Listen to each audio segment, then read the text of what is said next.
interested in you in the slightest, even in this universe. All around me are familiar faces, worn out. Anyway, let's move on.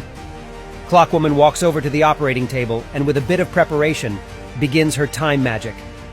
Yellow particles appear around her, as well as a magic circle with symbols, just like in the 6th episode, when Titan Clockman started to bring Titan Cameraman back to life after his grand destruction. After a while, the big Clockman's parts fall into place, and he finally comes back to life, be ready to return into action. At this point, you can notice how the Clockwoman starts berating the botanist Clockman for failing his task, while he looks down at the floor as if he's ashamed that he let her down. I have a hunch that this guy is actually her apprentice, and she's teaching him time magic, but he seems to be doing almost nothing right. So bringing that one flower to life was like his biggest accomplishment. But hopefully he'll do well in the future and keep trying more in order to become the most powerful clockman ever. I definitely have bits of my faith for this guy. Besides that, I also want to draw your attention to one very interesting detail. As you know, all dials of clockmen are synchronized and show the exact same time. But take a closer look at the clockwoman's hat and what time it shows right now. It's actually 9:30. Exactly the same time as the dial showed on Skibidi Base 3. It gives me certain ideas, you know.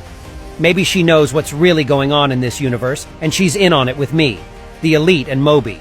That's why she wasn't participating in that battle near the Skibidi Base. And that's why she talked the clockmen out of coming there in the first place, so we didn't see any of them at the time. She didn't help her friends who decided to go in there. Or maybe it's just a coincidence, and it doesn't mean anything. It just happened.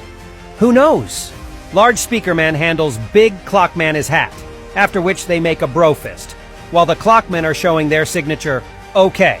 So does Elite Clockman, as the cameraman puts a like under this video, as he usually does.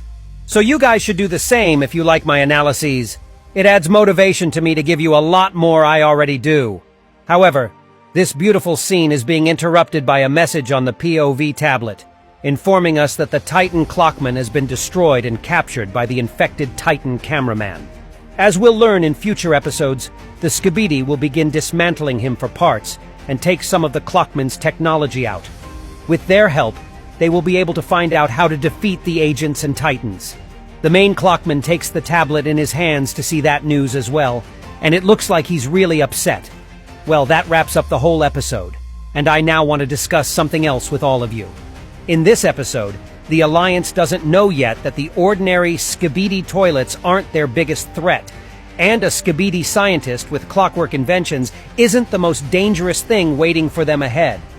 Imagine if Skibidi monsters like this huge and incredibly strong toilet or this fast, scary Skibidi get their hands on these weapons. You can only wonder what could have happened in that case, but fortunately, it hasn't happened just yet. But the Alliance's agents are to be prepared for the fact that the new technologies will soon appear on these toilets, and there will be a special need to somehow counter this happening.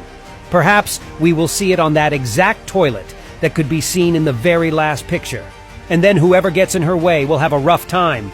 Also, in the comments under the last analysis, you drew my attention to the following thing. On this picture, there is a Skibidi Sadako from the movie called The Ring. It's quite likely that this is true, and it's not actually the Black Mask, but it's her hair. In that case, in episode 18, we're going to see horror elements again, and I'm going to do my analysis of it with a face just like this.